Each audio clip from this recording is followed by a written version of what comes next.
Hey there everyone, this is Samuel Johnson and welcome back to the Spider-Verse Retrospectives. Well, like I said on Tuesday, while we have finished our discussion on the Venomverse miniseries, we are still not done with the Venomverse era as I call it. We still have some follow-up material to look at, and while there is a sequel in the works that we will be discussing, before we get to that, we've got to look at a bit of an interlude storyline, a lead-in to the sequel, so to speak. And of course, that story today is this, Venom and X-Men. Poison X, which of course, as you can tell by the title of the story, is a crossover between the Venom comics and the X-Men comics. Now, as I have gone on record to state before, I am not a regular reader of the X-Men comics. I don't hate the X-Men, it's just that I do not want to read their regular books. Aside from maybe the occasional storyline and maybe a few alternate universe books here and there, the X-Men comics do not interest me. And it's not because they're bad, by any means. It's just that there is so fucking many of them. And it's hard to really keep track of where some stories fit into continuity and how they all fit together. And the thing is, there are so many freaking X-Men. The team roster changes a lot. And because the whole idea of the X-Men is that they're made up of mutants which are meant to be like a subset of humanity, which of course means there's a lot of those running around. The team changes a lot, and while there are still a few key members that stick around, ultimately it's hard to keep track of who's an X-Men and when, or who this person is, or who that person is, what the story is, and so on and so forth. It's just a jumbled mess, and quite frankly, it's not one that I'm really interested in getting into. With that being said, though, like I said, the X-Men books themselves are not bad. It's just there are just certain extenuating factors that keep me from wanting to read them. But there are still occasional storylines here and there that do catch my interest. And of course, this is one of them. Because, like I said, this one does still fit into what I'm doing for the Spider-Verse era, as it does fit into what happens in Venomverse. It won't seem like you won't see how it does in the beginning, as while there are some mentions, while Venom is a major character in this story, and there is mention, and Venomverse is mentioned, the connection to it won't be relevant until later, which some of you may find annoying, but it is what it is. With that being said, though, let's forget the connection to Venomverse for now. While this is still connected to Venomverse, and hence why I'm looking at it, this is still a storyline in the comics. And of course, regardless of how the storyline is connected, the story has to stand on its own merits before you can actually look at it as a part of the whole overarching thing. It's going to be part of the overarching thing anyway. But hey, if it doesn't entertain your readers, then ultimately you're not really doing your job right. So, is Poison X ultimately a good story by itself, or is this a part of the Venomverse era that could have just been thrown to the side? Well, let's take a look at it and find out, as today we'll begin our discussion of the Poison X storyline. And of course, to kick things off, we'll start this discussion by taking a look at X-Men Blue Annual number 1. Now, before I actually get to talking about the story, I should probably mention the title, X-Men Blue. You see, at the time that this comic was going on, there were actually 2 X-Men books going on. It was X-Men Gold and X-Men Blue. Both of them were essentially sister series to one another, but both books focused on different X-Men teams. On one side, you had a team of X-Men that was led by Kitty Pryde, who took them on the typical X-Men adventures, going off fighting bad guys, dealing with social issues, and so on and so forth. But then we have X-Men Blue, which in this regard it's the original X-Men, of a sorts. Basically, the team of X-Men that were focused on in X-Men Blue were time-displaced versions of the original founding members of the X-Men. In other words, Cyclops, Jean Grey, Beast, Iceman, and Angel. Also, there were maybe technically other versions of Wolverine and Storm in there, except maybe Storm was a vampire and Wolverine went by Jimmy. But I don't really know that. Again, don't really read. They just kind of mention it here, but basically the core of the team was the original core X-Men. However, they weren't exactly like how you remember them from the early days. Like, for example, while Beast is meant to be early days Beast, so he's not all big and blue yet, so he's just a big guy with above average strength and great agility. He actually has access to future technology that allows him to communicate with machines. And likewise, Angel, while still having his wings, now he can actually set them on fire. So I think that's pretty. So honestly, it's pretty cool. Plus, while this team of X-Men are here in the present day, they're not under the tutelage of Charles Xavier. Rather, they're under the tutelage of Magneto, who I'm guessing at this point, in that point in time, was doing one of his "I'm a good guys" things, because considering Magneto's history and personality, he tends to kind of shift between when he's a good guy or a bad guy. Usually somewhere in the, sometimes it's in the middle, but I don't know. I don't really get. Again, don't expect me to know all the logistics of it. But basically, that's the team of X-Men that we are going to be meeting in this story, well, the story actually begins in space, specifically on the planet Clintar, the homeworld of the symbiotes, where we actually open up with well, I guess we can call a family of symbiotes as they're going on a little outing, as they're just kind of slithering about, just writhing here and there, just basically minding their own business and apparently just doing family outing shit or whatever. However, these good times are eventually ended as they're going about. They end up running into a hunter who, for whatever reason, seems to have an Australian accent despite being an alien. But hey, creative license and all that. And he pretty much just says it's his lucky day to find five Clintar symbiotes so far away from the colony. As such, he tells the symbiotes to run, but ultimately this was just for his own benefit, because he's actually set up traps around the area, and as the symbiotes try to flee, all of them end up falling into it, with the only symbiote that hasn't fallen into it ultimately being captured with a single blast from this guy's, well, blaster. So the guy ends up capturing them, and while he ends up mocking the symbiote for having been caught because it was only caught because it tried to save its family, he says it wouldn't have mattered anyway because my buyers wanted at least 5 Clintar symbiotes, and regardless of what happens next, but if you had run away, then you wouldn't have to see what happens next. But in the meantime, after that little scene, we end up cutting to Earth. We end up cutting to Earth with Scott as he's outside the X Mansion, actually on an I want to say a communicator as he's contacting his father, a man by the name of Corsair, who it turns out is a space pirate who leads a band of intergalactic outlaws, I guess, by the name of the Starjammers. And if you expect me to remember any of their names besides maybe a couple, then you're out of luck. I don't know who these characters are, and I'm not gonna lie, I don't really give two shits about them. I don't know who the Starjammers are, and nothing about them really interests me. They're a gang of space pirates that at best I think of them as discount Guardians of the Galaxy. So apologies if you're a Starjammers fan, and if I sound insulting. But bottom line, basically, Scott just wants to check in on his in and see how things are going. And in the beginning, they're just kind of shooting the shit as Corsair and Scott just talk like father and son. Corsair gives him crap. The rest of the Starjammers pop in and want to see how Scott's doing. At one point, Corsair asks how everything is going between Scott and Jean. And when Corsair tries prodding to it, his girlfriend, hold on, what was her name again? Sorry, I did not write her name down. I really should have. I think her name is Hepzibah. His girlfriend Hepzibah ends up throwing a mug at Corsair's head for asking that question. But basically, as this happy little conversation is going on, things start going wrong on Corsair's end as suddenly as a massive explosion rocks his ship and causes a hole to be blasted in the hull, which of course causes Corsair to drop the communicator on his side and go on the offensive as he and the Starjammers start trying to fight back against whatever is attacking them. And while the Starjammers do end up putting up a good fight, all of them end up getting captured. And pretty much Scott's watching all this from his side of the communicator and starts calling for his dad, saying, "Hey, what's going on, Dad? What's going on?" But ultimately, his dad managed to come back, and all he managed to do is give Scott some coordinates before a weird tendril comes up and grabs him and pulls him off screen. At which point, Scott seems to hear somebody on the other end talking about how they want to grab, how they're taking them, and whoever this is wants their crew to scour the ship and find anything that they can have of value. And so Scott just calls out, "Whoever it is, come on, is someone there? Someone speak to me. Tell me what's going on." At which point, the last thing Scott sees on the feed is a woman bonded with a Clintar symbiote who hisses at Scott before cutting the feed.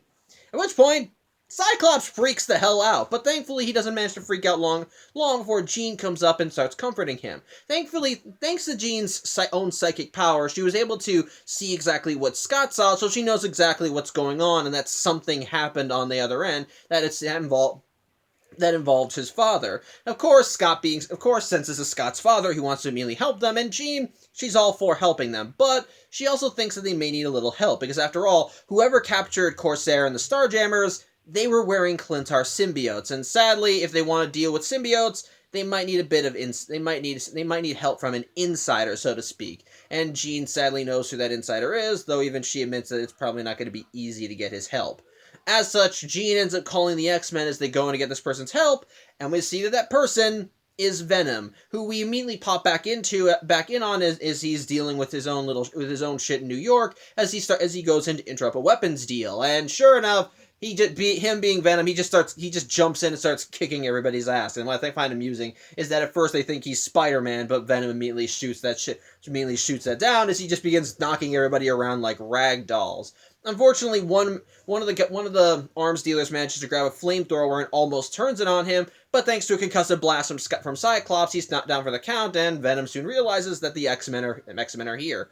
Basically, with all the goons dealt with, Scott tries approaching Venom and lets him know wants to ask his help for what the heck's going. He wants to ask his help about going into space to help his father, but Venom is not exactly in a mood to help them. Or more specifically, Eddie is not in a mood to help them. Basically, the X-Men try pleading their case to Venom and let him know, hey, come on, there are symbiotes out there, bad symbiotes, but Eddie just is like, it's like, oh yeah, well, tough to hear, see ya. And he basically is just not giving a shit about the X-Men's plight, regardless of how much they try and plead to his better side.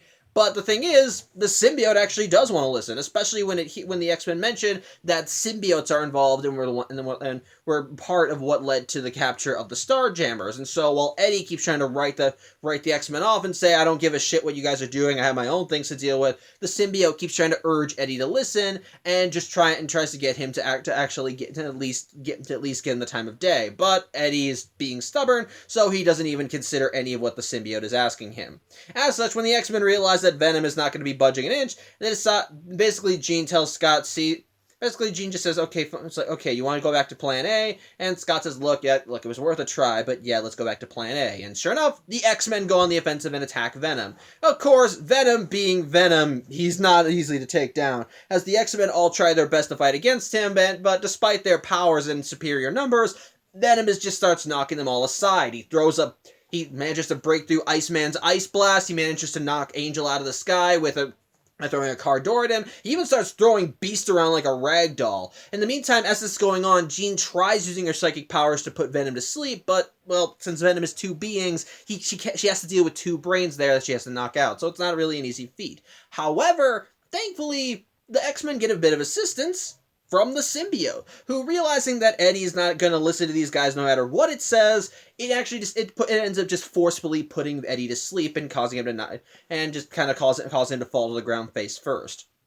As such, the X-Men do manage to grab Eddie and bring them back to their ship, where upon Eddie waking up, he wants to know what the hell is going on. He just immediately starts questioning he just starts yelling at the X-Men, threatening them like crazy, saying, you brought, what, it's like, what, where am I, what's going on, you guys are gonna pay for this, I'll eat your brains, blah, blah, blah, blah. Basically, Eddie is just being Eddie is being as difficult as he physically can in this moment, and despite the symbiote urging Eddie to at least hear them out, he's just not listening. However, considering the situation, considering how much, and with the symbiote even admitting to Eddie that it was the one that knocked him out, Eddie ultimately does have no choice but to listen. As such, the X-Men do once again plead their case to Venom and let him know that for whatever reason, Cyclops' father was taken by people wearing symbiotes, and they want Venom's help to get them because they have an experience when dealing with symbiotes,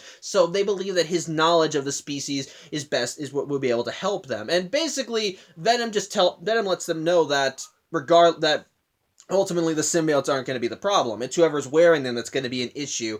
But again, he's still being apprehensive and not listening. But the symbiote starts pleading its own case to Venom, it starts pleading its own case to Eddie, as it pretty much tries telling him, look, come on, just hear them out, let them speak. It's like, if you at least, come on, do they want the same thing? Scott just wants to find his father. He wants to complete his family. If you don't want to do it for them, at least do it for me, okay? And while Eddie is reluctant, this ultimately does win him over, and he finally decides to start cooperating with the X-Men, who once he says he'll help them out, do let him out of his containment field. As such, when Eddie asks, of course, where they are, they do admit that they brought him aboard their ship, and it turns out the ship is actually fully alive with its own sentient AI by the name of Danger. I guess it's supposed to be their version of the Danger Room, but don't quote me on that. And basically, they're not basically they're doing this on their own because, like I said, since the one that's in charge of this team of X-Men is Magneto, well, Magneto's actually they actually went over Magneto's head on this. He doesn't know what they're doing, and while Danger did want to warn Magneto about what the X-Men were doing, the Beast with his future tech was able to block all signals and just hijack the ship and went. And unfortunately, the ship is not built for space travel because yes, they went to space. They even Venom is angry about that they pretty much just kidnapped him, but ultimately. But ultimately, yeah, what they did was that they took their ship and took it to the coordinates that Corsair gave Scott before he was taken before he and his crew were taken. And it's basically a planet by the name of Olgriath. Yeah, I think that's how it's pronounced. Olgriath at a spaceport. And basically, this is supposed to be Corsair's last known location, and they believe that they can investigate around, they can be able to find clues to figure out who took Corsair and ultimately where they went. With again, which something I find amusing in this whole scenario is while the X-Men are all in awe and like, oh man, this is amazing. We're seeing a whole new world. It's so cool. Venom's just like, oh, I've seen it all before. I don't know. I like his I'm so done with this shit attitude here. It's nice. But thankfully, with the help of Beast's future tech, he's able to hack into more of the technology around this place, and he's able to figure out where the Starjammer's ship is because.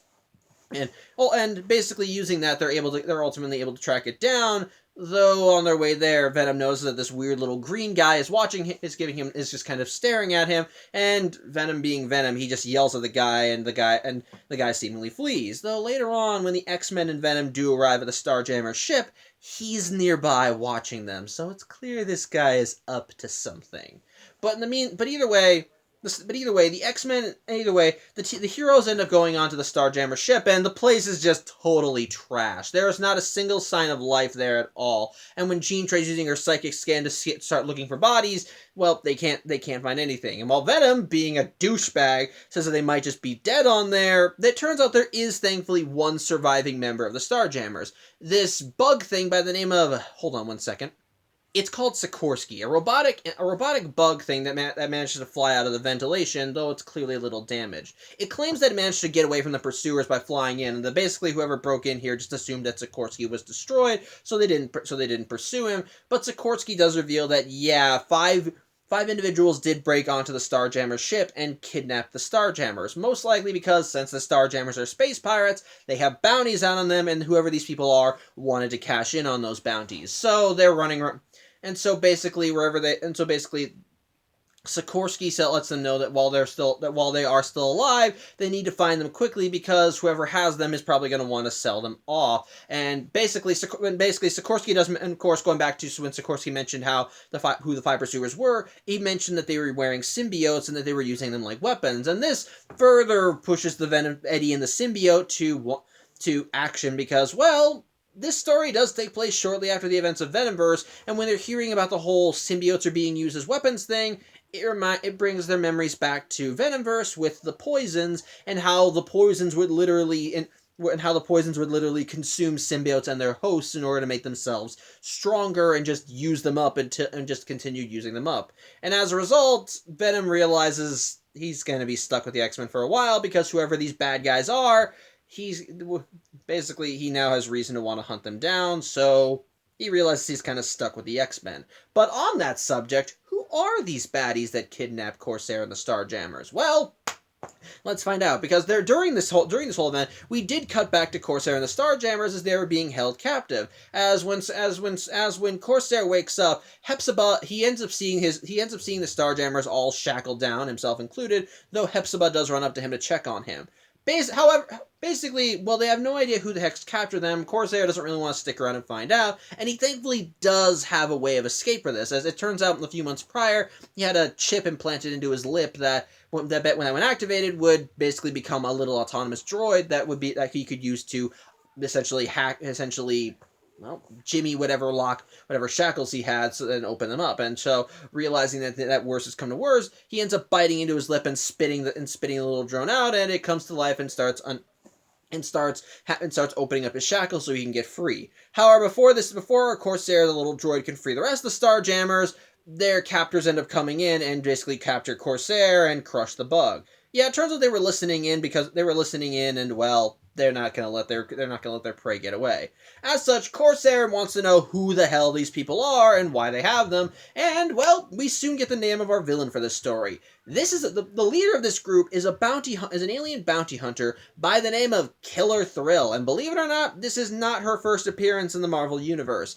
Her first appearance was actually in the miniseries Deadpool Back in Black, which I have briefly talked about before when I looked at Edge of Venomverse, because if you remember well, Deadpool Back in Black was a miniseries that involved a symbiote going back to Deadpool after Spider-Man ditched it and just seeing Deadpool running around with it. In that story, Killer Thrill actually was hunting the Venom symbiote because she and her crew had been paid to capture it by the Collector, who wanted to add it to his collection. Ultimately, they failed as when the symbiote bonded with Deadpool, their own abilities were able to fend off Killer Thrill and her crew.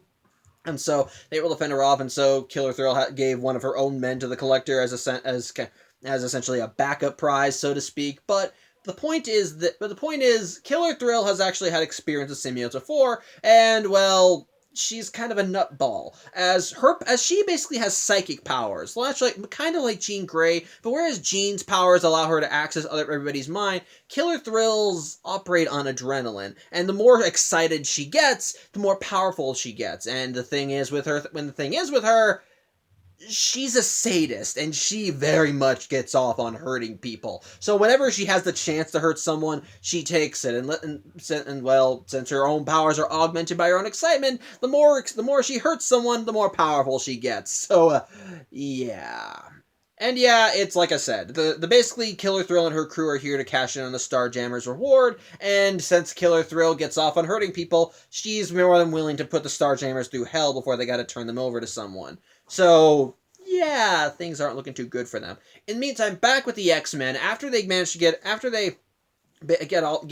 after they learned about what happened to the Starjammers, they decide to hit the streets, so to speak, and gather information. Thanks to Jean Grey's psychic powers, she and the X-Men are able to understand everyone, though she admits that this intergalactic translator only works if they're in a few yards of her. If they venture too far away, eventually they won't be able to understand everyone, and likewise they won't be able to understand them, so they have to stick together. So basically the group ends up hitting an intergalactic bar, and while they try and ask questions to the bartender, well, for one thing, since these are younger versions of the X-Men, he just writes them off as kids and tells them, hey, it's like, hey, I don't serve minors in here, get out, even we have standards. But they say, no, we're not here to drink, we just want to get information. But the bartender is still not willing to cooperate, especially since they have Venom on there, and well, he calls him a Clintar brute. So he knows that whatever they're asking him is just the bartender knows that whatever information they want, it's just going to lead to trouble for him, so he's still not willing to cooperate. However, ultimately, the X-Men do manage to get a lead, because as they begin questioning them, someone enters the bar. Specifically, Killer Thrill's crew, who burst in knowing that the X-Men are searching for them, and the comic ends, the X-Men realize, oh shit, we're going to have to fight those guys, aren't we? So, there you go. Alright, so, what are my thoughts on this issue? Since it's an annual issue, it's a lot larger than your standard comic issue. So a lot more happens in this part of the story than in many others. And because of that, I think what works is that it allows it to take its time more with the character stuff and the build up to the overarching plot. And as a beginning, I think it does well in establishing what we're going to be doing in the story. Immediately, the beginning of the comic manages to draw you in by showcasing the planet Clintar and seeing the symbiote family get captured by this intergalactic bounty hunter. Because while this guy while you don't see the guy take part in any more of the story, you can tell that whatever he's doing, it's playing into whatever happens later. And sure enough, it kind of does, because he mentioned how his buyers wanted 5 Clintar symbiotes, and well, Killer Thrill and her crew are 5 people, so it's kind of implied that they're the ones who got that they're the ones who bonded with the symbiotes that this guy managed to capture. But it also draws you and makes you wonder who the heck this guy is, and makes you want the heck's going on. On top of that, with the way that Corsair and the Starjammers are captured, it immediately sets up a threat right off the bat and lets you know what kind of people you're going to be dealing with. And because they're captured with no help, and because they're captured so effortlessly, it kind of puts a bit of pressure on the heroes, because the last thing that Cyclops saw before his dad was captured was the Starjammers fighting off, and he didn't see the battle. The communicator that he was talking to his dad on was dropped on the floor while his dad ran away. So at best, imagine how it would feel you hear just talking to someone, and then all you hear is blasters, fire, violence, and people yelling. And then the next time you see your dad, he's telling you, "Hey, Scott, quick, here are these coordinates, come help us!" Before he gets pulled aside, and then the last thing you see is this demonic, monstrous face, because the person that he saw was Killer Thrill, and her face, does look venomized. She's got the eyes, the teeth. It's clear. That's definitely gonna give you some nightmares, and it definitely makes Scott nervous. Thankfully, he's a superhero, so he's dealt with this shit. But because of the personal connection, there is still a higher emphasis on wanting to save him. So I do like how that goes, and of course. And while it does kind of it's a little pet peeve, not a big deal. While it is a pet peeve of mine that Jean's like, okay, I already understand, I'll get the team right away. Like, I would have wished that he did, that we kind of had a bit of an explaining thing. I at very least like how quickly the heroes jump into action. They know that the father of one of their teammates has been captured. He's worried. They got to go help him. But on top of that, they also know that because the bad guys are wielding symbiotes, they're going to still be going into unfamiliar territory. Hence why they need Venom's help. And I like that right off the bat. You can feel the dynamic. You can already feel the seedling of a dynamic being formed between Venom and the X-Men. Because, like I said, Venom has a complete "I am so done with this shit" attitude throughout the story. When the X-Men come for his help, he's just like, I don't care, leave me alone, despite how the symbiote is urging Eddie to listen to them. And then likewise, when he is essentially drafted into helping the X-Men, the entire time he makes it clear he would rather be anywhere than where he is right now. Only really helping them because 1, the symbiote urged him to, 2, they kidnapped him, and 3, when he learns that the bad guys are using symbiotes like weapons, he suddenly realizes he has a personal stake in this, and he's like, shit, I'm gonna have to help these guys now. I love that thing. He just does not want anything to do with this, but only goes along with it because he has no other choice in his whole civic duty thing. I love it. It's actually kind of funny. And the way that kind of contrasts with the X-Men's attitude is they try to essentially stay on topic and are motivated into this, and in some way even try and be brighter because of this, because once they arrive on Olgriath, they immediately are like, oh, come on, look at the bright side. How often you can see a strange alien world? And Venom's like, oh god, I've been to too many. I love the contrast of those personalities. It's just kind of amusing and kind of fun. It's just amusing and very funny. And I love the way that they and the way they show the bad guys here, they're not. It's clear they're not big baddies. It's just they're just bounty hunters. They're just here to collect. They're just here to collect a fee, and they're just here to do a job. Ultimately, the fact that they have symbiotes is what's there to draw Venom into the fray, because again, he's a symbiote hero, anti-hero / villain. So of course they would probably want to get his help on this because he has more knowledge than they do. But then likewise, when you see Killer Thrill, you know that she's definitely someone that you kind of have to deal with, because since she gets off on hurting people, you know that as long as Corsair and the Starjammers are under her, let's just say, I'm not gonna say tutelage. Basically, as long as they're guests aboard her ship, basically she's just gonna keep torturing them for her own sick thrill. She's not gonna kill them, of course, because she needs them, but because they are definitely gonna use them. Hold on a second. Sorry, Chinny walked in. But because they want them for the bounty they have, of course they're basically. Of course, there's still the time limit. There's still kind of a time limit because they know once the Starjammers are given to whoever had put that bounty on their heads, then that's it. Game over. They've lost. So there is still a need to try and catch up with the bad guys and save Cyclops' father. So I like that. And of course, the whole visiting other planets thing, I do like that. I like a good space adventure.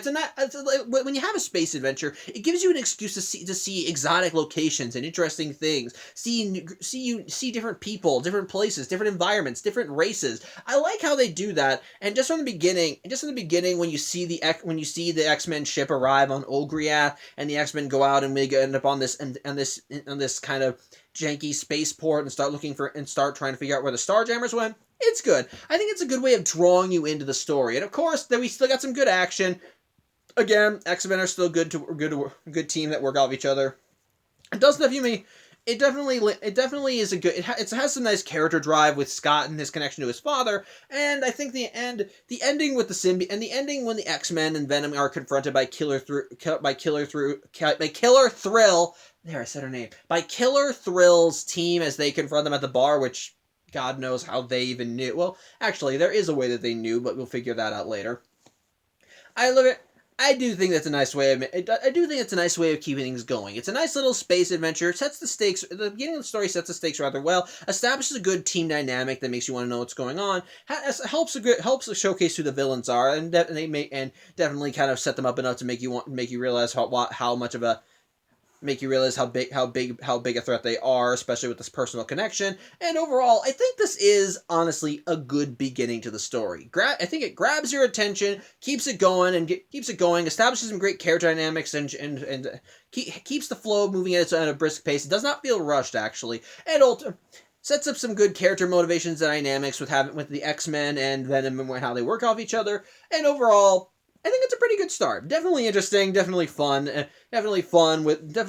So, yeah, on the whole, I think it's a good start to the story. So, yeah, I think that's really all I can say. I hope you enjoyed the video. Thank you for watching. I will hopefully see you on Saturday as we see exactly how the X-Men deal. I hope to see you on Saturday as we see how the X-Men and Venom deal with these symbiote-infused bounty hunters. But till then, I hope you have a good Thursday. And as always, I'll see you next time. Take care.